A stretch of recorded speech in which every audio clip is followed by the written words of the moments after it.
This question is about reading and interpreting the information that you're getting from the graph. So let's see the list of questions they're asking. Let's go. First thing they're asking us is critical points. So let's start with that. So the critical points are the points where f prime of x equals 0. And if I look on the right side, f prime is this pink graph right here. So there's 2 points where it equals 0. So that's 2 and that's 6. So x equals 2, x equals 6. If the person who's reading doesn't have access to the graph, maybe you want to copy the graph and show them and circle the points. Tell them that these are the critical points. Then they're asking inflection points.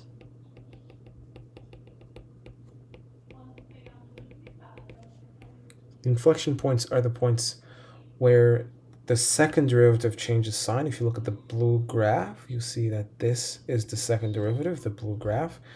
It only changes sign and here at 4. We'll circle that. Note that the second derivative equals 0 here at 0 and it equals 0 here at 8, but it does not change sign in there. For it to be an inflection point, it has to change from positive to negative, or from negative to positive like it would at 8, but it doesn't continue for it to happen. So it's not really an inflection point. Okay, we've done that. Let's continue. Intervals in which f is increasing and decreasing. So I'll say it's increasing when f prime of x is positive. So again, f prime is the pink thing. So this is it. And that's from 2 to 6. And decreasing when f prime of x is negative. So it would be the rest, right? This part. So like I said, you want to indicate somehow how you got your answer in the graph. So that would be 2 parts. It would be from 0 to 2 and from 6 to 8.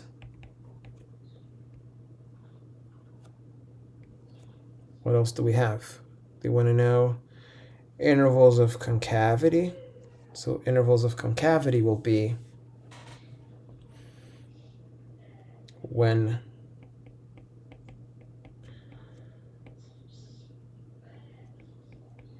the second derivative is positive. That's when the graph is concave up. So that means all of this is concave up.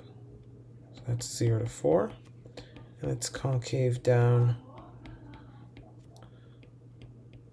when the second derivative is negative. So that would be from 4 to 8. So if you don't have as many colors to indicate where you're getting these answers from, what you can do is maybe number them. Right? You could maybe say, oh, this is 1, this is 1, 1. Or maybe put letters, right? Since you already have x values, this is A. This is B. So this is B. This is C. This is D. D. Just so the person who's reading knows what's going on. This is E. This is F. Only if you want to be careful. And I think it's a good idea to be careful sometimes. Now the last question is to graph f, assuming that f of 0 equals 0. So I'm going to use all of this information there. Here's how I'm going to do this. I always like to split my interval first. So this is going to be my graph, but below here I'll put some table with f prime and f double prime just as reference. And I have that these are the 5 points that will matter for me. So 0, 2, 4, 6, and 8.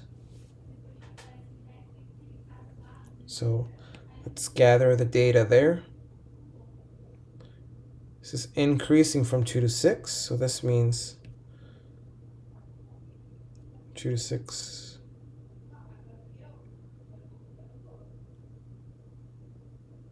This is going up and up and decreasing here and here. And the function is concave up from 0 to 4. So concave up, concave up. And then concave down from 4 to 8. Concave down, concave down. Now I'll match up with these in a better position. I think they'd look a little better here.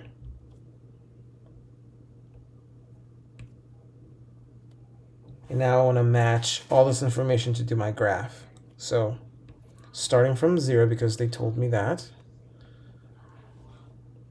how can I decrease?